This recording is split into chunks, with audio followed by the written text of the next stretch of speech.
जब से इजराइल ने गाजा पर जमीनी हमला शुरू किया है, तब से ही पूरे मिडिल ईस्ट में इजराइल युद्ध के एक ऐसे ज्वालामुखी पर बैठा है जो कभी भी फट सकता है।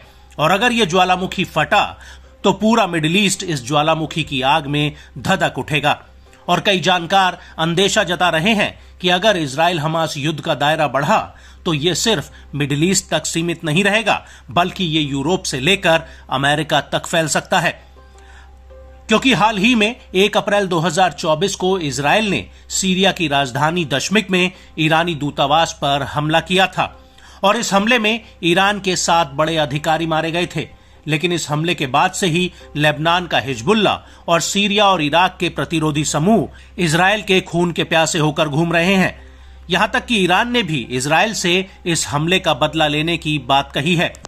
और अब इसी कड़ी में इराक के प्रतिरोधी समूहों ने एक साथ इजराइल पर ताबड़तोड़ कई हमले किए हैं। दरअसल इराकी प्रतिरोधी समूह ने इजराइल के एश्केलॉन शहर में एक ऑयल टर्मिनल पर ड्रोन हमला किया है। इसके अलावा इजराइल के एक अहम ठिकाने पर एक और हमला किया गया है। हालांकि इस हमले की जगह अभी तक पता नहीं चल सकी है। इराकी प्रतिरोधी समूह का इस हमले को लेकर कहना है कि उन्होंने इजराइल की 2 पोजीशंस हेजरी एयरबेस को मिलाकर और कब्जे वाले फिलिस्तीन में हमले किए हैं।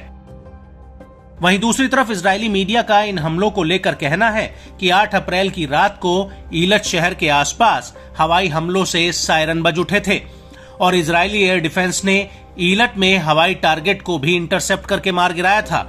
इजरायली सेना ने भी दक्षिणी कब्जे वाले फिलिस्तीन में एक हवाई टारगेट को इंटरसेप्ट करने की बात कही है।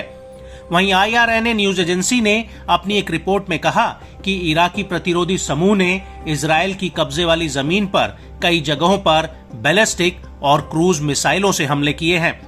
वहीं लेबनान की न्यूज एजेंसी अल मयादीन का कहना है कि इराकी प्रतिरोधी समूहों ने 8 अप्रैल 2024 की सुबह ईलत बेस पर हमला किया है और इस हमले से पहले प्रतिरोधी समूह ने दक्षिणी योनातान बैरिक्स के साथ साथ यार्देन बैरिक्स में एक ड्रोन अटैक किया था।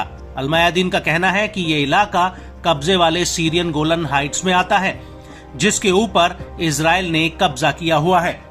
वहीं दूसरी तरफ इराकी प्रतिरोधी समूह ने इन हमलों को लेकर एक बयान भी जारी किया है, जिसमें दुश्मन के गढ़ में हमले जारी रखने की बात कही गई है।